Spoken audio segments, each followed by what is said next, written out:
Hello, everyone. If you like what I'm doing here, please consider subscribing, liking, and commenting. It would really help the channel out quite a bit. Thank you very much. The CBS Radio Mystery Theater presents...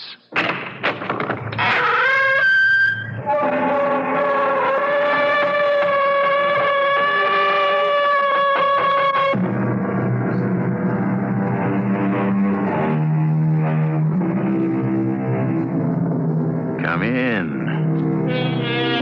Welcome. I'm E.G. Marshall. In this tale, we're leaving the supernatural for the natural.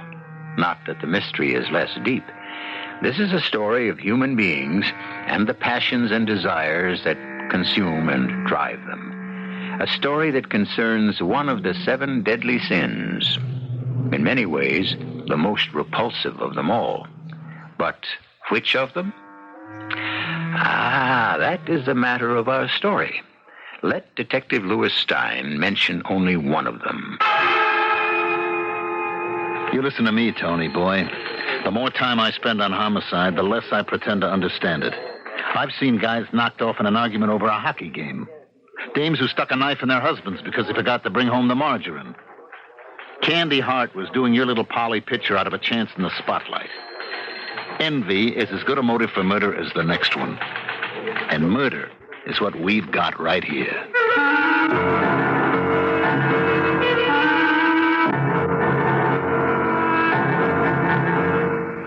Our mystery drama, The Slick and the Dead, was written especially for the Mystery Theater by Ian Martin and stars Russell Horton. It is sponsored in part by True Value Hardware Stores and Buick Motor Division. I'll be back shortly with Act 1. For a lot of people, a full-size car is a downright necessity. Buick understands that, which is why they build LeSabre, a car with lots of standard comfort and convenience, a big trunk, and honest-to-goodness elbow room for 6. Buick LeSabre, free spirit in the family size.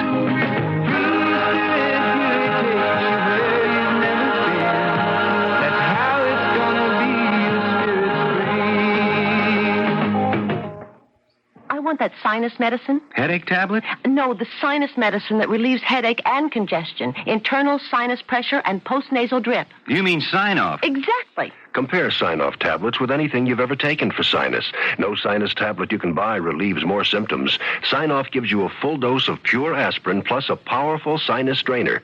Sign-off works fast to help sinus pain while you drain. Sineoff. Sign-off, the sinus medicines in the bright red box. Take when needed, only as directed.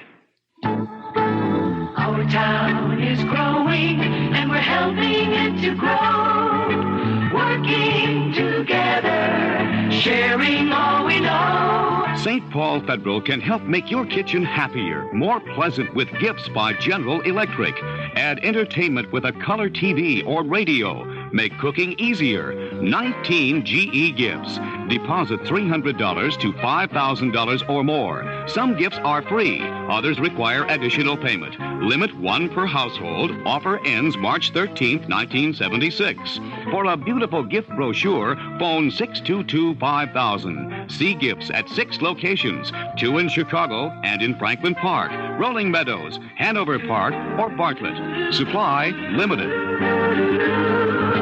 Our town is growing, and we're helping it to grow. St. Paul Federal Savings with offices throughout Chicagoland.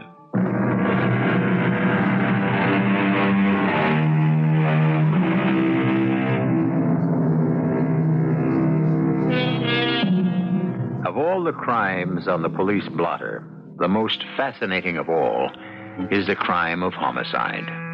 Not alone because the killing of a fellow creature is the most final of all crimes, but because the reasons, the motives, the mysterious why of it are the most complex in all sins against society.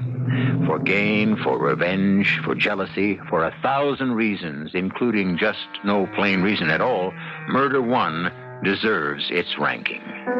In Candy Hart's case, all the basics of how, where, and even when are satisfactorily explained before our story even begins.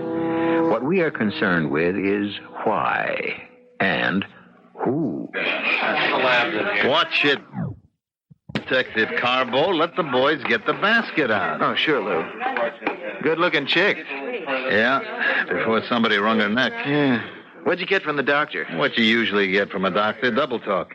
She was strangled with her own pantyhose sometime in the wee hours of the night. Couldn't pin it any closer than that? He will after the autopsy, sometime early this morning. Well, what time did the maid say she found her? Around noon, when she was making up the rooms. Just walked in and found her, huh? Well, no, not quite. See, the clerk who let her in came on duty then. He wanted to know if she'd checked out. Why do you want to know that? Want to ask him yourself? He's in a room down the hall. Yeah.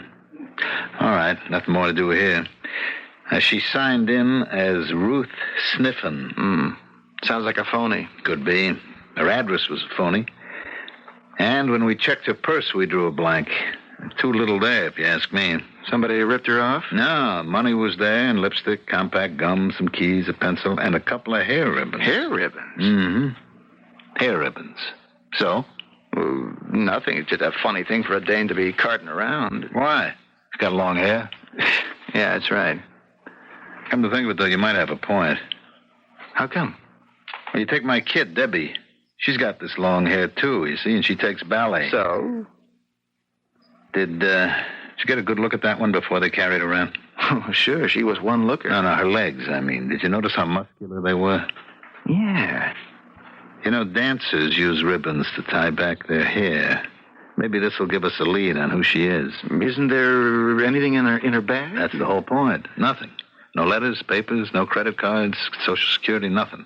Tell you what, you go call Chorus Equity. That's the dancers' union. See if they got a Ruth Sniffen. I'll take this hotel clerk and see what he knows. What's his name again? You ready for this? Yeah. Cabot Lodge. What? How's that grab you? I wasn't ready for that. Lay odds you won't be ready for him either.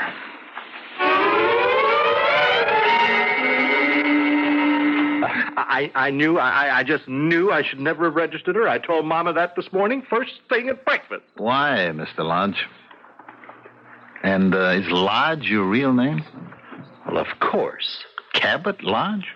Well, not really Cabot. No, Albert, actually. But in my profession, names are so important. Hotel clerk? No, in charge of the desk. I work the middle shift because Mama's more or less invalid and needs care. I see. Yeah, of course, I had it legally changed, years ago. Now, why was it you told Mama, your old lady, that you should never have registered her? The Admiral Hotel has a reputation second to none. And nothing like this, but nothing has ever happened here. All right, let's make this simple and quick. I saw the girl. She looked like a nice, clean kid to me. Why wouldn't you check her in? Well, look, I don't want to go into all the problems of running a hotel, but mainly because she had no baggage. She pay in advance? Well, yes. You asked for it because she had no luggage? No, actually. If I could reconstruct the scene, Inspector, Detective. Detective. You see, it was a little after 3. Now, I had taken over early. You see, I had just put my yogurt and my macrobiotic dinner, I'm dieting again at the moment, away in the fridge and taken over the desk. Oh, the day man is so messy. And I was just, tidying up things when this girl came in. Yes, ma'am. May I be of assistance? Could I have a single room, please? Do you have a reservation? No. Oh, and just how long would you desire the accommodation? Just for one night. Let's see. Oh, yes, we have a very nice room. 14B. How much is it? That would be $28, plus tax, of course. Nothing cheap, less expensive? I'm afraid not. All right, that will be fine. Oh, splendid. The Hotel Admiral is delighted to welcome you as a guest. What was that for? To get a boy for your luggage. Oh, I don't need him. I haven't any bags. I just need a place to rest for a while and make some phone calls. No baggage? I'll pay in advance. May I register now? Why, of course. And in no sense did I mean to suggest that you, Oh, it's all right, Mr. Lodge, I see from the desk plate. Yes, that's correct. Now, here's the registration, and I hope we can make you comfortable for your short stay. I'm sure you can. I expect to be comfortable for some time to come. What you mean by that crack? Well, I haven't the faintest. So she registered, and when you came to work today, she hadn't just spent a couple of hours, she was still here. Yes, and over her checkout time. When the maid couldn't get into her room? Oh, the maid could have entered immediately with her passkey, except for the protection of our guests, we have instituted an extra lock of the fall kind. You mean as well as the regular latch lock that closes automatically? Mm-hmm. There's another lock that you turn the knob to close from the inside. That's right. And it can only be opened or closed from the outside by key. Ah. So the maid reported both locks shut and called you because the room was supposed to be vacated. That right? Yes. Mm-hmm. Then what did you do? Well, I phoned the room. There was no answer, so then I became a little worried. I went up myself and used my key for the protection lock, and we went in and found her. Dead? Yes, poor little thing. Mm-hmm. On the floor. And the bed had been slept in just as we saw it? I guess. Nothing was touched. Everything left as it was. All right. Just one more question. You seem to be a very sensitive man, Mr. Lodge. You have any idea why this girl took that room? Well, it could have been an assignation. You know, even in the best-ordered hotels. Even in the Admiral? Well, I shudder to admit it. Did you have any visitors? No, not that the hotel knows of. But of course, it's impossible to check. Did she make any outside calls? Yes, I prepared a list for you. Here they are. Good. How about incoming calls? No, we have no record of those. Excuse me? No, I'll take that. Detective Stein. Hey, Lou, I gotta hand it to you. I got a make on our DOA. Yeah, who? Her real name is Ruth Sniffen. Hmm? Yeah, but it seems like Cora's union here doesn't allow two dancers with the same name, right? So, there was this older dame named Ruth Sniffen at the same time our Ruth Sniffen joined Tony, do me a favor. I've had enough small talk to last me to my grave. Just get to the point. Yeah. Oh, okay. Our Ruth Sniffen is Candace Hart. Candace? Yeah. Candy Hart, dancer. She's now playing in What a World on Broadway. And I got an address for her, too. 1324 Christopher Street in the Village. And she has a roommate named Polly Pitcher. Yeah, you want me to follow up? The Pitcher dame is home right now. All right, get Polly Pitcher down to the morgue for an identification, then meet me at the station. Maybe we're starting to move at last. And don't let that pitcher spill till I'm there to sop it all up.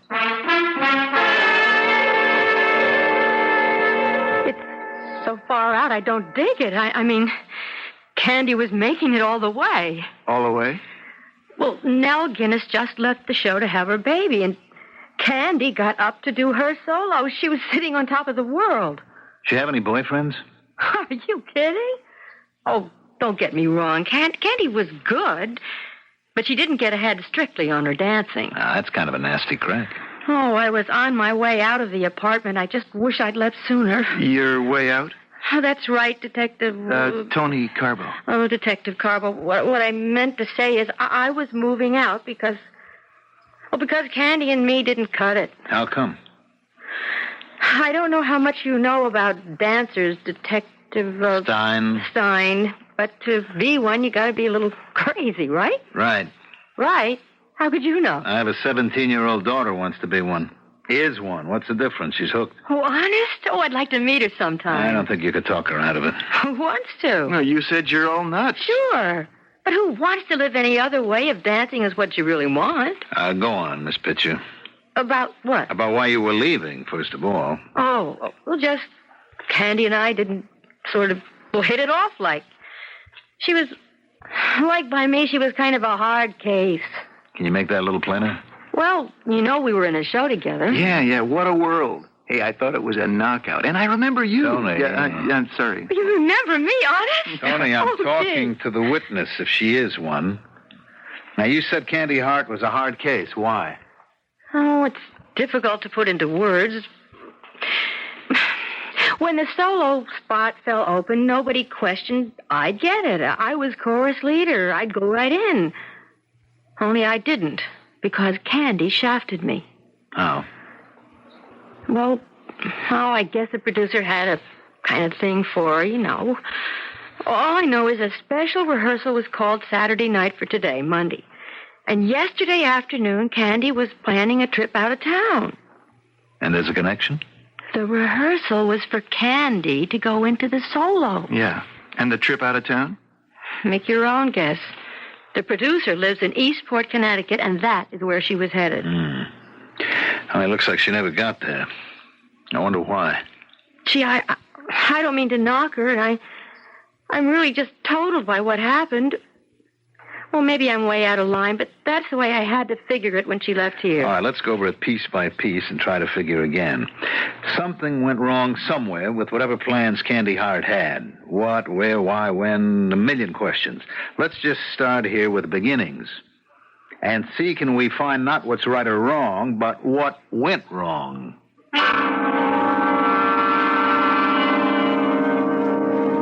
The classic pattern of the result of that dreaded word, murder.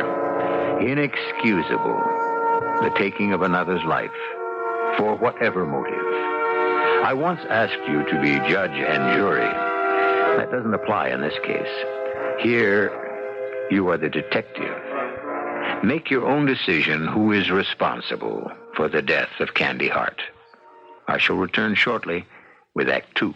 Right now, True Value hardware stores offer first aid for disabled Christmas gifts. The battery-operated ones that have stopped operating. Hi, Pat Summerall here to suggest you replace those worn-out batteries with Ever-Ready alkaline power cells from your True Value hardware store. Ever-Ready alkaline power cells use a chemical system that's entirely different from that of regular batteries.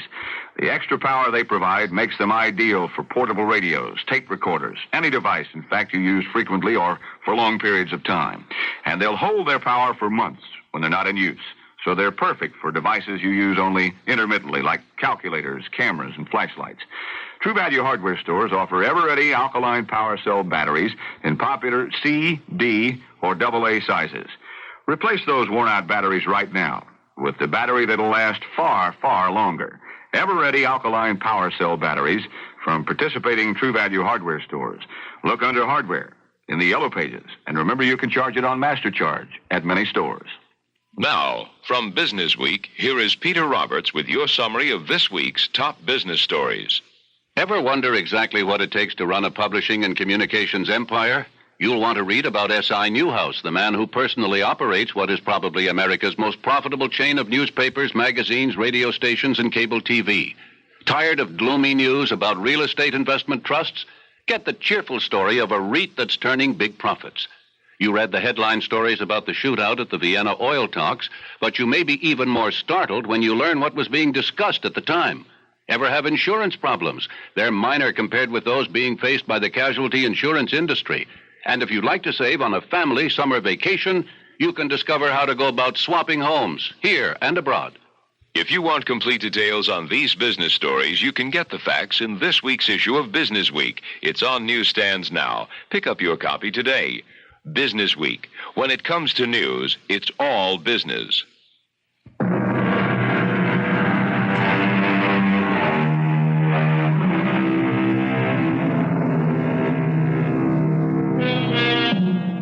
Now we continue with the mystery of the death of Candy Hart. Who caused her death and why? Remember that you are a detective along with detectives Lou Stein, first grade, and Tony Carbo, third grade. Shall we make you detective second grade, since these reports come to you secondhand? And see if you can point the finger to the murderer as the case unfolds while Candy's roommate, Polly, is being questioned. All right, Miss Pitcher. Incidentally, just for the record, is that an AKA? A what? AKA. That's also known as, an alias. He means, is it your real name? Oh, yeah, sure. I really am Polly Pitcher. Well, Pauline, to be exact. Mm-hmm. You said you figured your roommate Candy was off for a little weekend whirl with the producer of your show. Is that right? I don't know, son.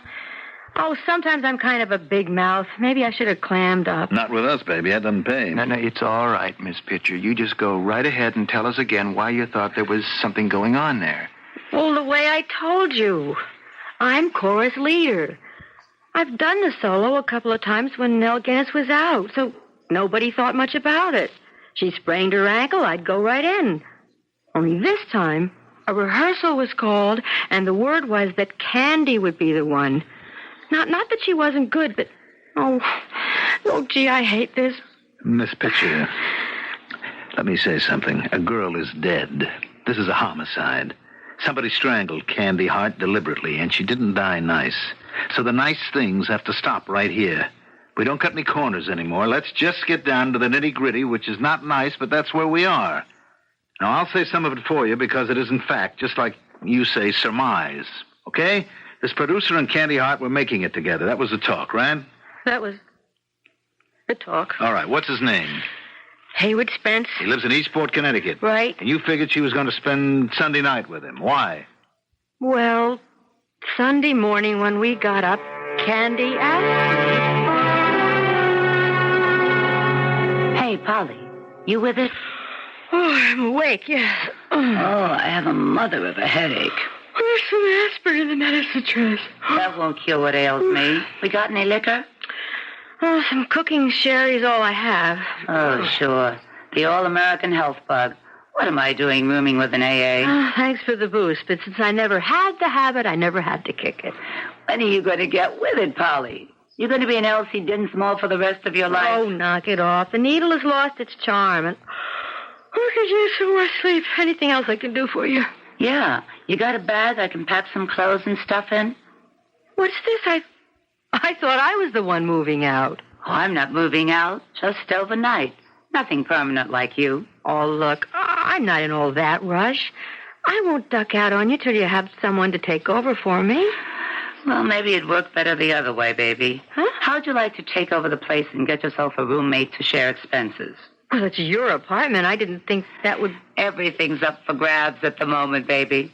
I could be moving in with someone else. Can you spring me an overnight bag?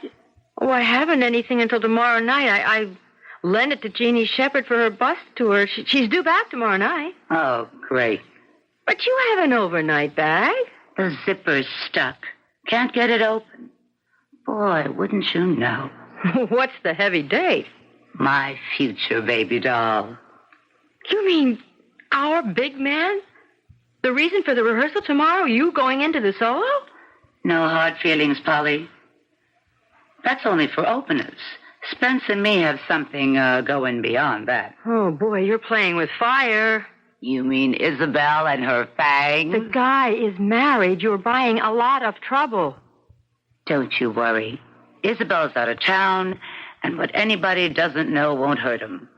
We got any shopping bags kicking around? The best I can do is a plain old supermarket job. Solid. And after tonight, maybe you won't have to worry about making any moves. Look, I don't want to get out of line, Candy, but what do you mean? Lots of things are going to be settled by tomorrow morning. I got one thing going for me. And if Spence doesn't come through as advertised, he's in real trouble. You make it sound like blackmail. All in the point of view. The way I look at it, I'm just trying to make it easy all around. Guys do marry more than once. What about Bill Pastor? Bill? Oh, he never meant that much to me. Come on, let's dig up that shopping bag. I may be traveling third class this last time around, but you'd better believe it, baby. From then on, it's first class all the way. As far as you know, when Miss Hart left here, she was headed for Eastport to meet Mr. Spence. That seemed the idea. And she took her whatever she wanted to take with her in a shopping bag? Yes. And that's the last you saw of her? Of course. But you didn't know where exactly she was headed, huh? I thought up to Eastport. I mean, she called Central Terminal about trains. But obviously she didn't catch one. She didn't mention anything at all about a rendezvous here in New York at the Admiral Hotel? Well, not to me. You quite sure? Sure. What do you mean? Look, it's maybe a little early in the game. But you do know your rights, don't you, Miss Pitcher? My rights? Yeah, you don't have to answer anything without legal counsel, if you don't want to. I don't understand. I have nothing to hide. Nobody said you did. What's got your back up, Tony? Nothing. I just wanted her to know where she stood. Yeah, that's right. It's up to you, miss. Your roommate Candy Hart left here with some overnight stuff in a shopping bag. Hey, Lou, she never said she knew what was in the bag. It's all right, Detective, I did.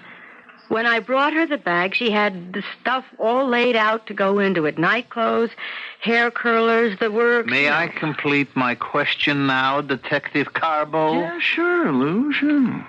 Miss Hart left here with clothes and effects for overnight in this shopping bag. Now, you thought she was headed for Eastport and a date with Mr. Spence? I did. Now, you had no way of knowing that she might be meeting him here at the Admiral Hotel instead. I've answered that already. No. But she did leave here with the shopping bag. Yes, the one I described. Okay, Miss Pitcher. Okay, I guess that's all for now. You wouldn't be planning to leave town suddenly, would you? Of course not. I'm under contract. Lou, Tonight... are you kidding? Polly, I mean, Miss Pitcher will be doing the solo from now on. I guess we always know where to find you every night in the week, except Sundays. I guess you do. Yeah. And anyway, we got your address, we got your phone number. It's a free world. How can a girl ask for secrets anymore? By me, outside of my work, all she'd have to do is ask anytime she wanted to. By me, anytime I want to, I'll ask. So long, fellows. Be seeing you. You might at that. I'll take the word for the deed. Just in case, you mind if I call sometime, like, outside business hours? Why not? Could be something new in a girl's life.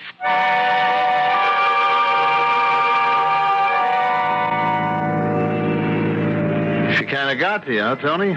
That little picture, dame? Okay, Lou. I put in my 8 to 4, 4 to 12, whatever tour I'm on, but off duty, my life is my own. Don't get uptight on me. I'm not sticking my nose in what you do off hours.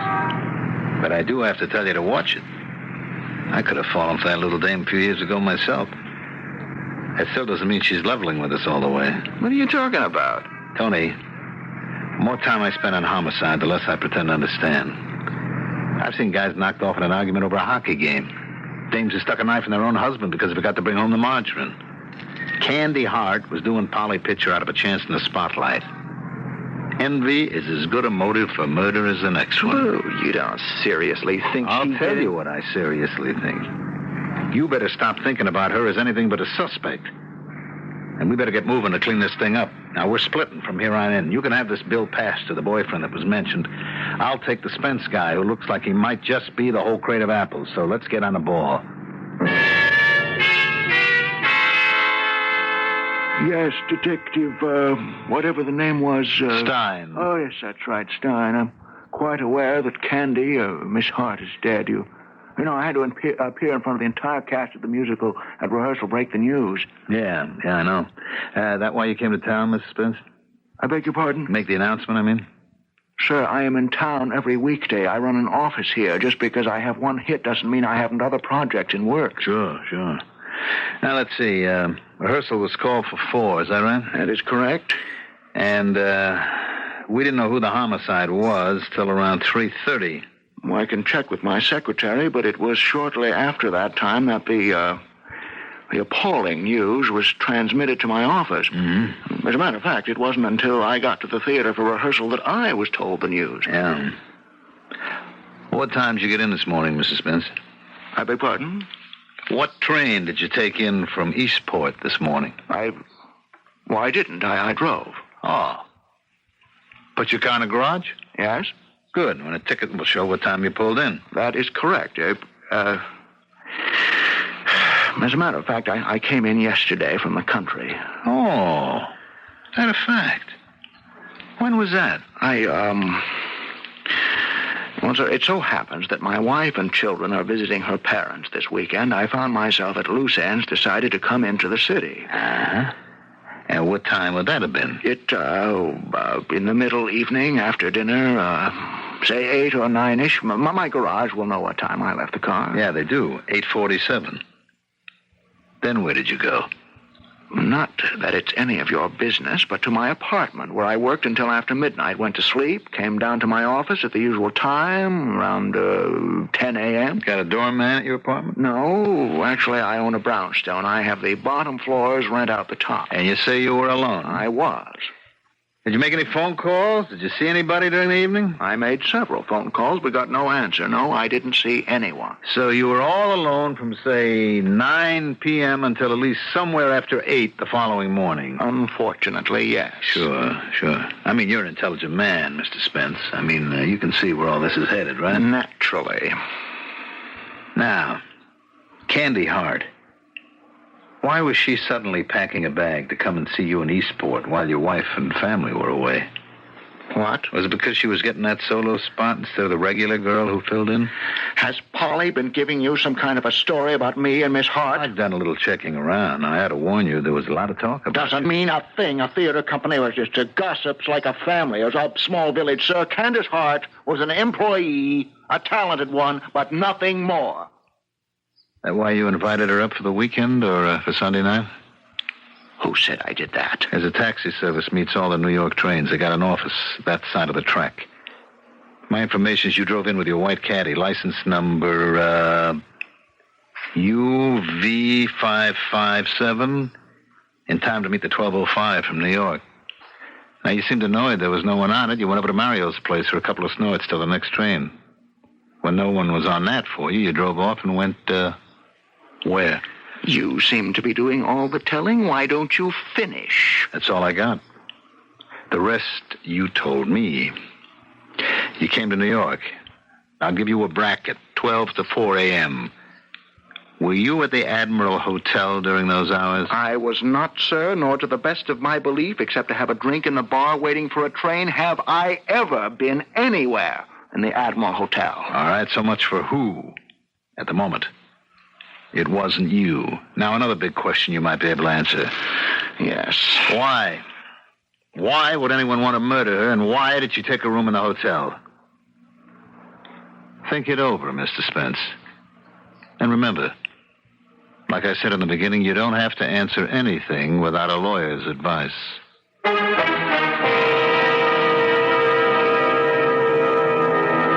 Where there is murder, there is most always motive.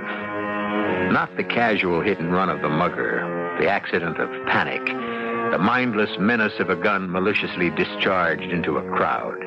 Candy Hart's murder was motivated. By what? Jealousy? Fear of blackmail and a broken family life? Those are all we know so far. Either would be enough, but there are others still to consider when I return shortly with Act 3. You've worked hard to get where you are, and now would be a very good time to give yourself a little pat on the back in the form of Buick Electra, a car filled with room, luxury, comfort, the perfect place for you and your free spirit to get together. Buick Electra. Think of it as recognition for a job well done.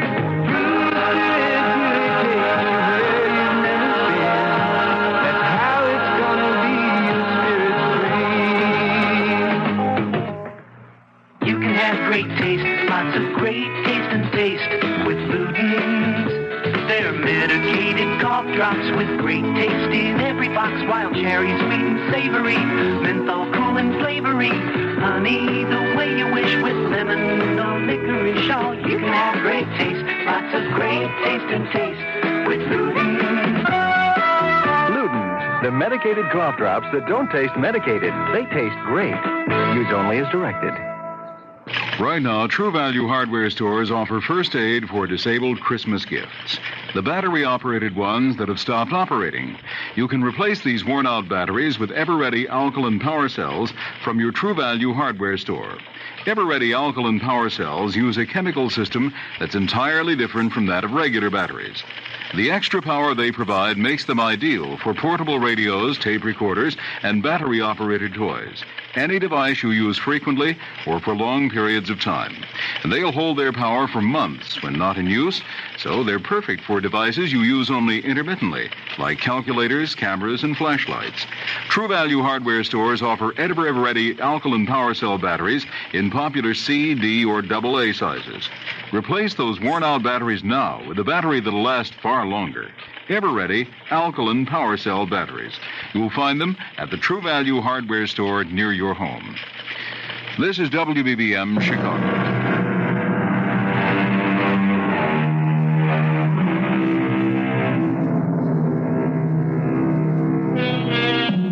While Detective Louis Stein was questioning Haywood Spence, Detective Tony Carbo was questioning a man whose name had arisen only obliquely so far in the investigation, but a man whose testimony would prove to be surprisingly illuminating, since it introduced a whole new element into the case. An enigmatic young man named Bill Pastor. I'm Detective Tony Carbo, Mr. Pastor. Come in. I'm Sorry to drag you down to the precinct, Taz. I couldn't locate you. Well, I was hauling the load. I just got in. Dispatcher gave me the message. What's the rap? There's no rap, just a couple of questions about a girl named Candy Hart. Oh, yeah? Yeah. You knew her? Yes. Yeah, I knew her. Yeah. You know what's happened to her? I can read, kid. It's in the afternoon paper by now. Yeah. Sorry you had to hear about it that way. I gathered from Miss Pitcher you had a sort of thing for Candy Hart. Oh, well, let's get that straight. I wanted to marry her. Don't try to dirty it up. Ease off, man. Nobody's trying to dirty it up. I'm only doing a job. Yeah. You want it the hard way? Okay. Where were you between 12 midnight last night and, say, 4 o'clock this morning? Zonked out. You want to make that clearer? I was sleeping. I had a haul freight out of here from Boston. 6 o'clock this morning, I just dead-headed back. Okay. You can check it out if you want. I already have. Not that it matters. When was the last time you were in touch with Candy Hart? I saw her a few days ago. She gave me my walking papers. Mm-hmm. How come? None of you... what's the difference anyway? Who fights City Hall? I wasn't good enough for her. Except when she needed me. You want to clear that up? Yeah. She called me last night. What time? Around 6. From where? I don't know. First off, I thought it was from out of town, from that Spencer's place. Yeah, what did you think of second off? Nothing, because I got the kiss off.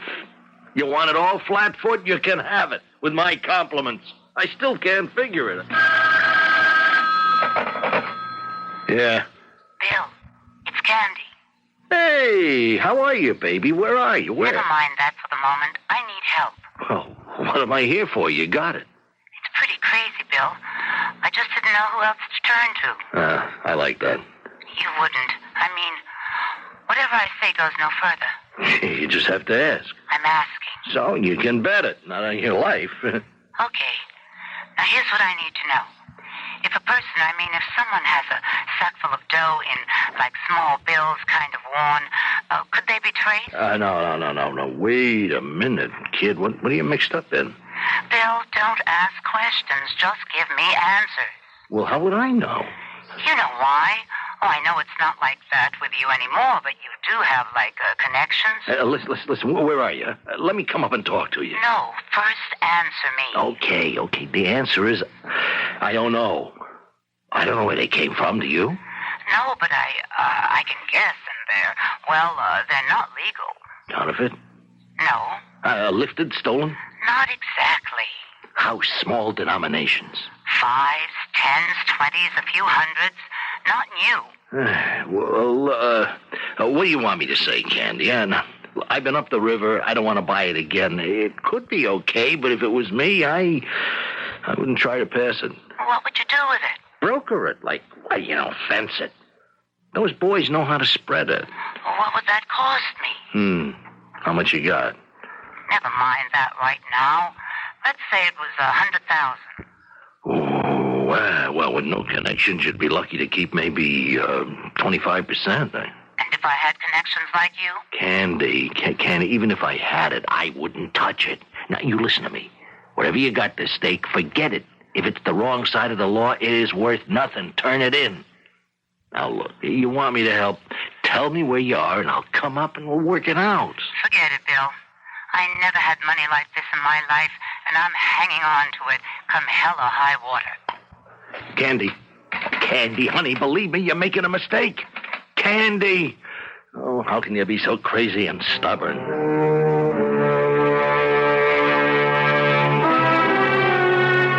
And that's all? She hung up on me. And you've got no idea where she was calling from? No, I tried to trace her through that roommate of hers, but she never gave me the time of day anyways, I wouldn't press your luck, loser. You keep your mouth off Miss Pitcher. Like that, huh?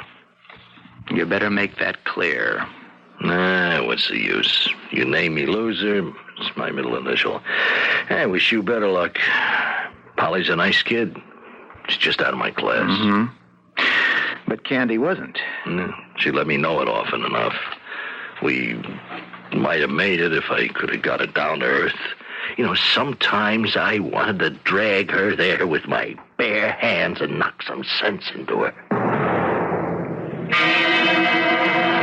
Tony, I've been looking for you. What are you doing in here? I'm looking through this morning's printouts from the teletype. Lou, read this. Franz, described Gottschalk. Convicted counterfeiter and forger of oil paintings, booked today as the perpetrator of the recent theft of the famous Whistler from the Flaxenheim Museum. Yeah, he was picked up while trying to extort extra ransom money for the Whistler canvas after Rudolf Schneer, the curator of the museum, had already paid the first demand for $100,000. Well, I still don't see... No, hold it. Listen. Gottschalk claims he never received the first $100,000. That the shopping bag supposed to contain the money had been switched for one resembling it, containing articles of women's clothing, a hair curling machine, and a tape recorder. That's where Candy got the dough she was talking about to her boyfriend. And why she ducked her appointment with Spence and holed up in the hotel. But how? Well, she can't tell us. All right, that leaves Gottschalk. Where they got him? We're going to have a few words with that shakedown artist.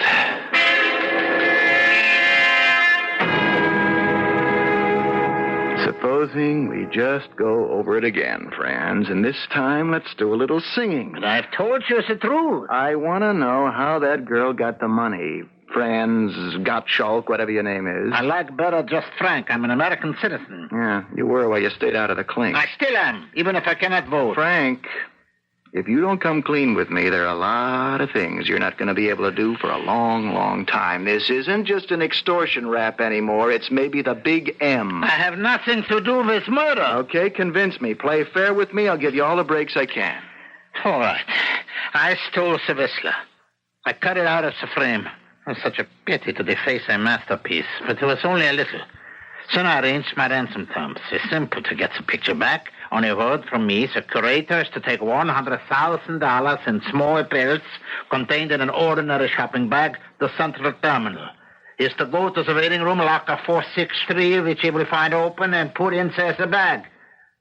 Then I know he does not spy on me. He must sit with his back to the lockers for 2 hours, not to move, not to speak to anyone, not even to look around. Because he is warned he will be watched every moment. Mm-hmm. You had accomplices? No. I work alone.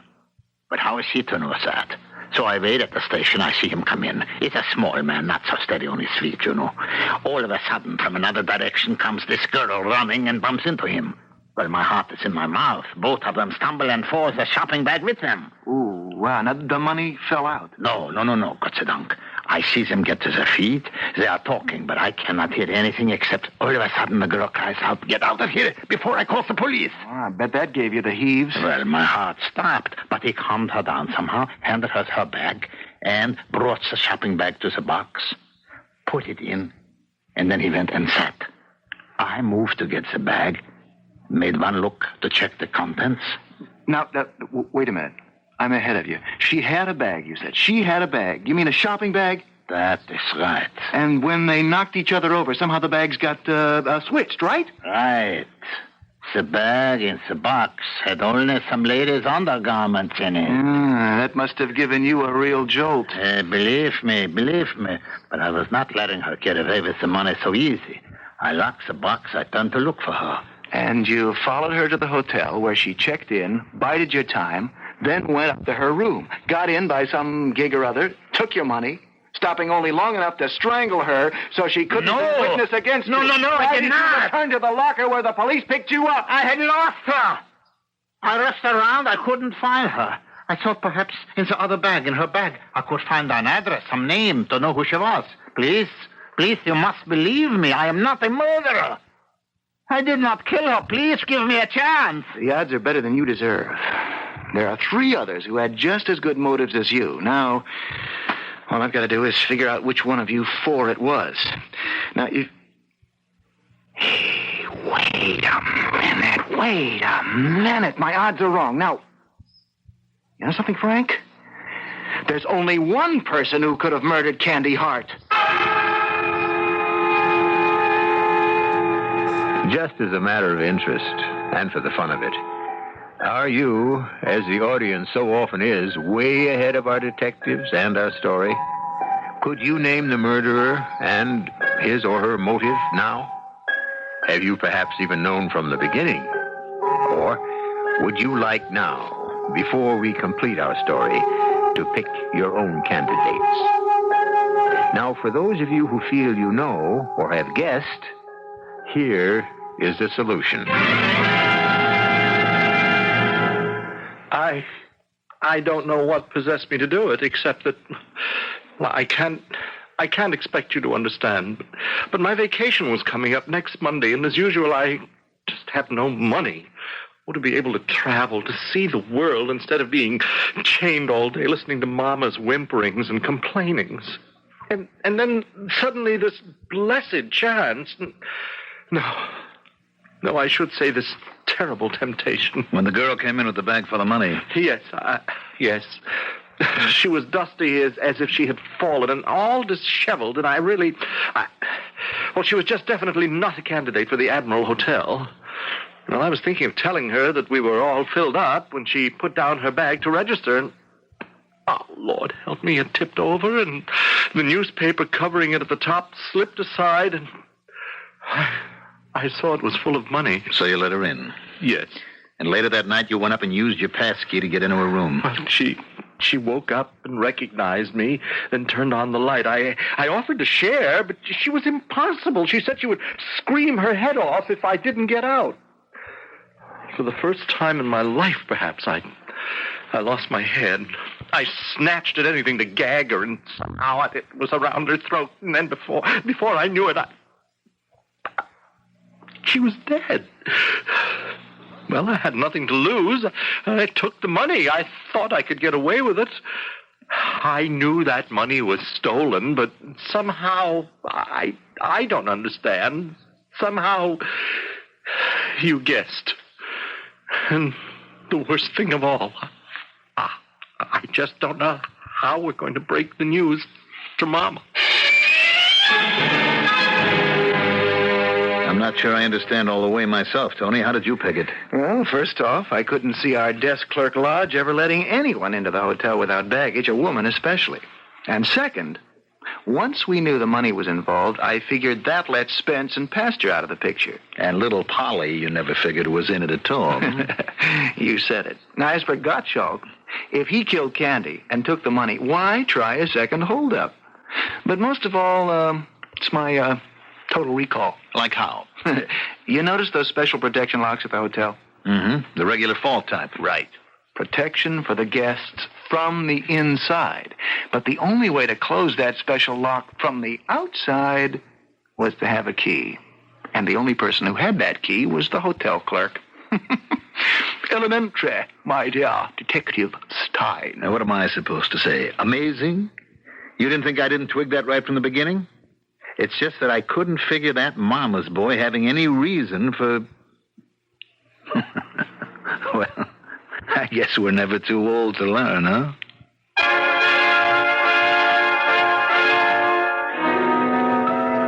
So there it is, all wrapped up, finished, ended. As you guessed it. If you did, well and good. And if you didn't, there's always the enjoyment of a puzzle slowly unraveling, a mystery becoming clear. I hope you enjoyed it as a change of pace, and as a reminder that the order of natural events is frequently just as chilling as the supernatural. I'll be back shortly.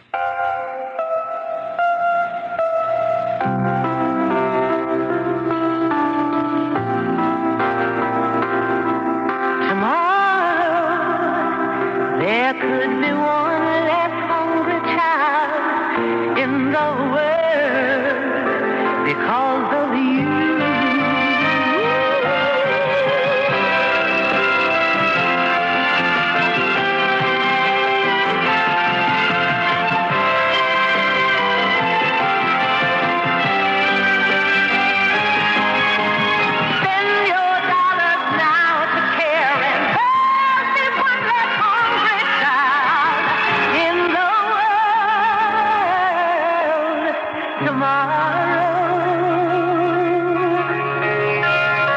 Box 576, New York 10016.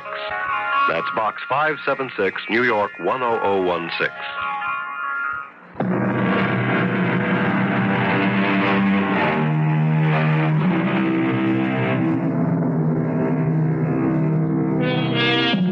just to pick up a few loose ends.